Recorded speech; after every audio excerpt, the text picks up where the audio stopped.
Hello friends, today we are going to learn activity number 19 of standard 8 bridge course book subject English. Now in this activity you have to read the text, given text. What is the learning outcomes? First see learning outcomes, competency statements. Infer the meaning of unfamiliar words by reading them in context. Also understand the literal as well as the suggested, that is implied meaning, and if not refers dictionary, encyclopedia to find meaning, spellings of words while reading and writing for reference work. इथं तुम्हाला जे unfamiliar words आहेत त्याला underline करून काय करायचं आहे, आपल्याला पॅसेज रीड करायचं आहे. Instruction for the parents and facilitators teachers. What are the instruction? Give student more opportunity to read unseen passages. Unseen passages वाचण्याची तुम्हाला ऑपॉर्च्युनिटी द्या म्हणलं आहे. खाली अनसीन पॅसेज दिलेला आहे, कसा रीड करायचा आणि अनफॅमिलियर वर्ड्स कसे अंडरलाईन करायचे ते मी सांगणारच आहे. Provide student with the authentic dictionaries and teach them how to search, read and use the dictionary. आता डिक्शनरी तुम्हाला माहिती आहे, प्रत्येकाकडे डिक्शनरी असेलच. जरी प्रिंटेड डिक्शनरी नसली तरी मोबाईलवरची डिक्शनरीचा सुद्धा आत्तापर्यंत तुम्ही वापर केलेला आहेच आहे. नसेल केला तरी करायचा. कशासाठी? तर जे अनफॅमिलियर वर्ड्स आहेत तो त्याचा अर्थ पाहण्यासाठी. If possible provide a cell phone with internet connection to the student. बघा इथं तेच सांगितलं, सेलफोनचा वापर करा म्हणून सांगितलं आहे. Explain what is note taking, nothing to students and how it help students in remembering the most important points from the context. आणि जेव्हा असं आपण रीड करत असतो तेव्हा आपण काय करायचं, महत्त्वाचे मुद्दे अंडरलाईन करत जायचे आणि मग आपण काय वाचले हे लक्षातही येतं आणि महत्त्व काय आहे त्या पॅसेजमध्ये काय सांगितलं हे लक्षात आहे. Instruction for the teacher. Make the notes for important points, incidents, events from the text. Also underline the unfamiliar words. हे महत्त्वाचं आहे, अंडरलाईन द अनफॅमिलियर वर्ड्स. हेच आपल्याला याच्यामध्ये शिकायचं आहे. Try to relate the meaning of the underlined word with reference to the context and then locate the word in the dictionary. Dictionary तो पाहायचा. Look for the pronunciation and the use of that word in sentence. त्याचबरोबर त्याचं pronunciation डिक्शनरीत दिलेलं असतं, त्याचा वापर use दिलेला असतो आणि वाक्यात उपयोगसुद्धा दिलेला असतो, तो पाहायचा आहे. लर्निंग ॲक्टिव्हिटीमध्ये काय सांगितलं पहा, मी रीड करते, लक्ष देऊन ऐका. Learning activity. Teacher divide the classroom in groups, minimum 3-4 students in a group and ask them to read the unseen passage. Provide 1 passage for each group.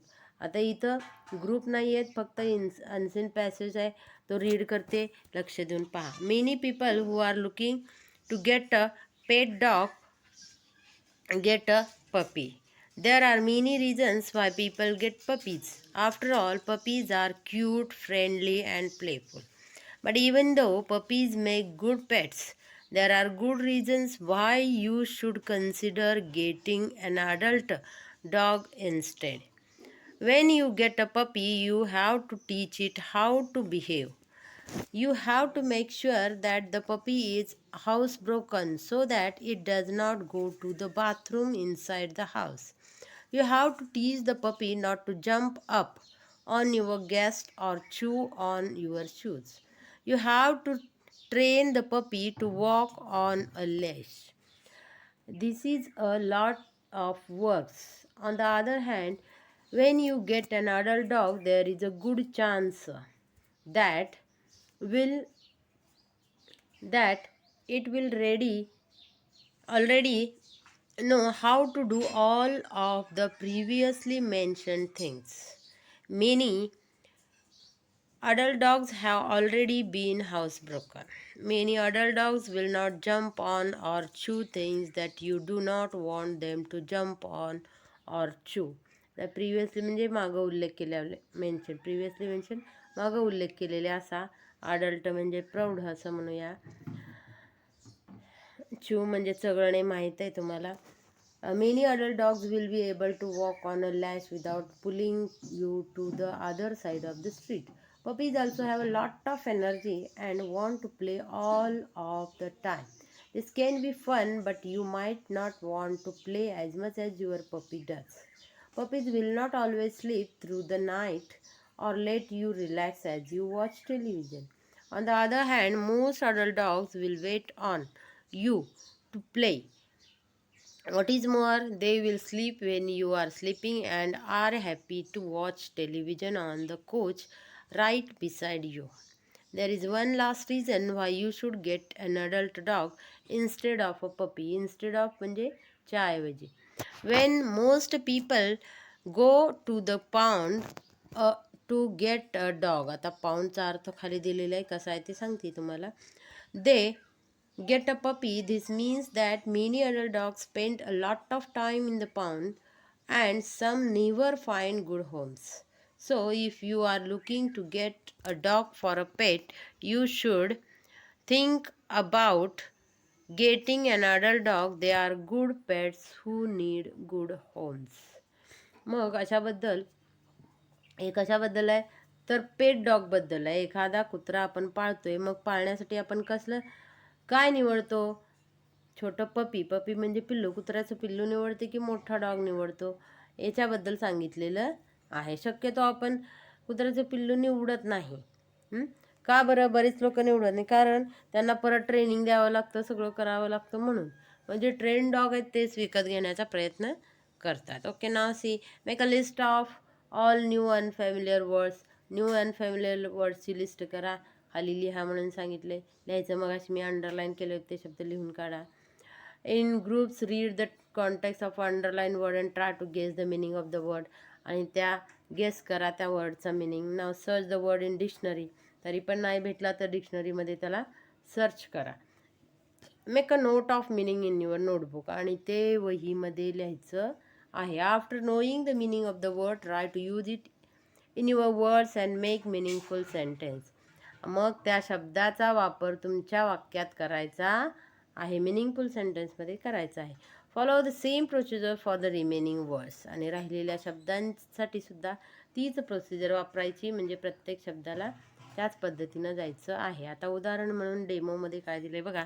Student make a list of unfamiliar words. Unfamiliar वर्ड्सची list केलेली आहे. If the word is pond. Now pond तुम्हाला सांगितलं होतं मी, अर्थ सांगते परत, खाली दिलेलं आहे तेच दिलं आहे पहा इथं. Read the entire sentence and try to get a meaning that might be somewhat close to the actual meaning. खऱ्या अर्थापेक्षा वेगळा अर्थ पॉन्डचा इथं अर्थ वेगळा होतोय. When most people go to the pound to get a dog. When most people go to the pound to get a dog हे वाक्य वरच्या पॅसेजमधलं दिलेलं आहे. If the word is pound from the above passage then search for the word in the dictionary. मग डिक्शनरीत पहा. Pound is the unit of money. Pound हे काय? Unit of money. Use in UK. It is represented by symbol. हा symbol दिलेला आहे त्याच्याने. Pound is a unit of weight. Used mainly in Britain, America and other countries where English is spoken. आता हा pound weight वजन करण्यासाठी वापरला जातो. ओके, नाव third one. Pound is a place wear dogs and cats found wandering in the streets are taken. Pound हे असं ठिकाण आहे जिथं कॅट्स आणि डॉग वंडर म्हणजे भटकतात. रस्त्यावर भटकणारी कुत्री मांजरी जी आहेत त्यांना पकडून जिथं ठेवलं जातं त्या ठिकाणाला पॉन्ड हा शब्द आहे. आणि तोच आपल्या ह्या पॅसेजमधला मिनिंग आहे. आलं लक्षात? अशी कशी वेगवेगळे अर्थ असतात. आणि पुढं काय सांगितलं पहा. A pond is a place where dogs and cats found wandering in the streets are taken and kept until they are claimed by their owners. Owner म्हणजे मालक. ते मालक जोपर्यंत घेऊन जात नाही तोपर्यंत तिथंच त्यांना ठेवलं जातं. Now out of these three meanings, the most relevant meaning of the word pond used is the last one. Last म्हणजे हा शेवटचा. Now make a note of the meaning and try to make simple sentence which could be used in day-to-day conversation.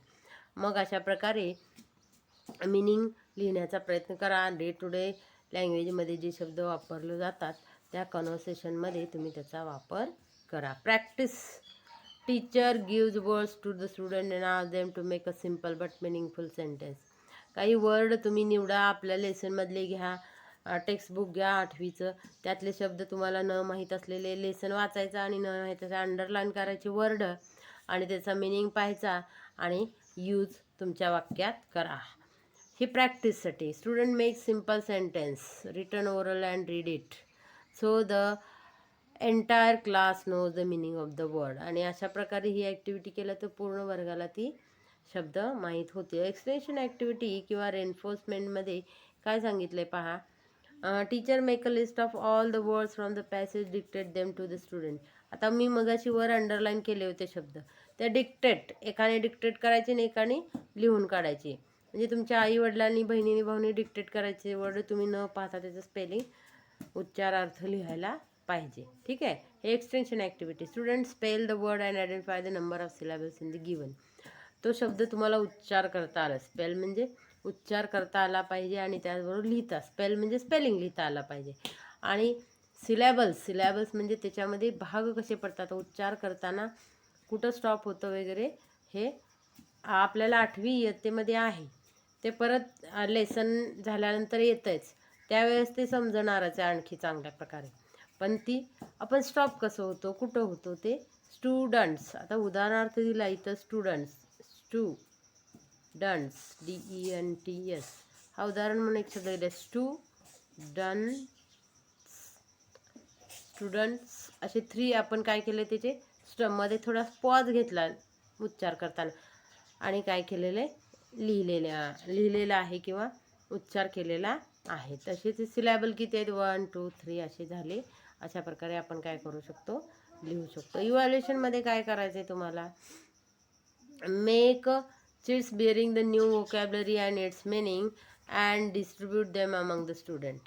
Student will be instructed to find the exact meaning of the word. Teacher can use this matching activity to check students understanding.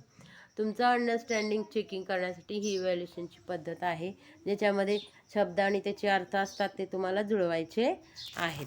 अशा प्रकारे आज आपण काय शिकलो, my takeaway today I learn. आज काय शिकलो, I learn new vocabulary and its use. नवीन शब्द शिकला, त्याचा वापर कसा करायचा.